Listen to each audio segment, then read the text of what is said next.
À propos du vaccin contre la grippe, dont on a tant parlé cet hiver, plusieurs médecins et statistiques donc, tendent à prouver que plusieurs vaccinations contribuent à la destruction du système immunitaire.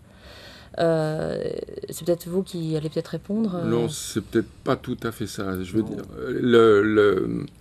le fait de se faire vacciner contre la grippe provoque des faux positifs lorsqu'on fait un test du sida. Voilà pourquoi.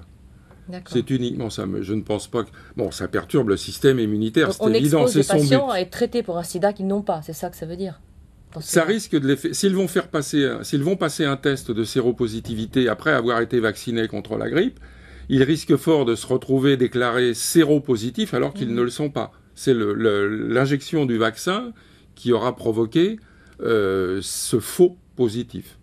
Mais il me semble, c'est peut-être un autre sujet, mais peut-être qu'il y a le même problème sous-jacent que ce fameux vaccin, en fait, donnait plus cette fameuse grippe qu'elle ne nous protégeait finalement. Ce vaccin-là, il y avait un peu quelque chose d'assez... Cette histoire de H1N1, elle est un peu tirée par les cheveux. Hein. Moi, un peu beaucoup, à mon avis. J'y crois pas beaucoup. Hein.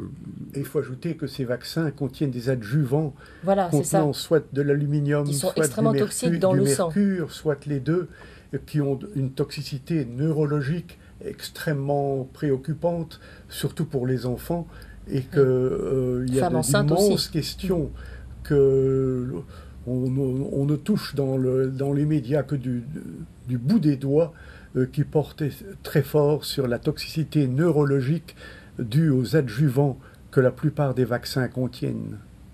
Surtout qu'il me semble qu'en général, quand il y a une épidémie vraiment réelle, affolante, il me semble que le rôle des politiciens, c'est de calmer la population. Et là, c'est vrai qu'on a eu un vent de panique alimenté de telle manière qu'on avait plutôt envie de dire c'est pas si grave. Ah oui, là, c'était un peu particulier quand même. C'était une sorte de névrose. Oui. On nous créait quelque part. C'était névrotique, littéralement. Médiatique scandaleux. Ah oui. Scandaleux. Alors, bon, non, mais je veux faire court puisque... Non, si vous voulez continuer sur ce sujet avec... Non, pas du tout, non, simplement de voir que la réaction des autorités sanitaires a été hors de proportion avec la réalité de la menace, quoi. Voilà, oui, déjà. Tout. Mais j'ai entendu dire aussi que, bon bref, peu importe le corps médical concerné, mais quelqu'un de médical, disons, qui quand même disait qu'il ne se bousculait pas pour faire ces vaccinations. Les médecins concernés, on ne voulait pas, et que les salaires auraient été doublés de ces gens-là pour qu'ils acceptent de faire les vaccins. Moi, je trouve que c'est symptomatique. Ah, totalement.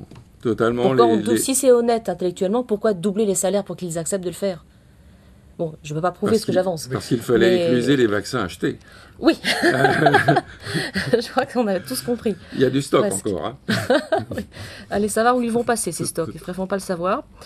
Donc, alors, je passe, sauf si vous vouliez ajouter quelque chose sur le chapitre des vaccins, le professeur. Je crois qu'on a dit l'essentiel. Oui, on a beaucoup dit déjà avant nous.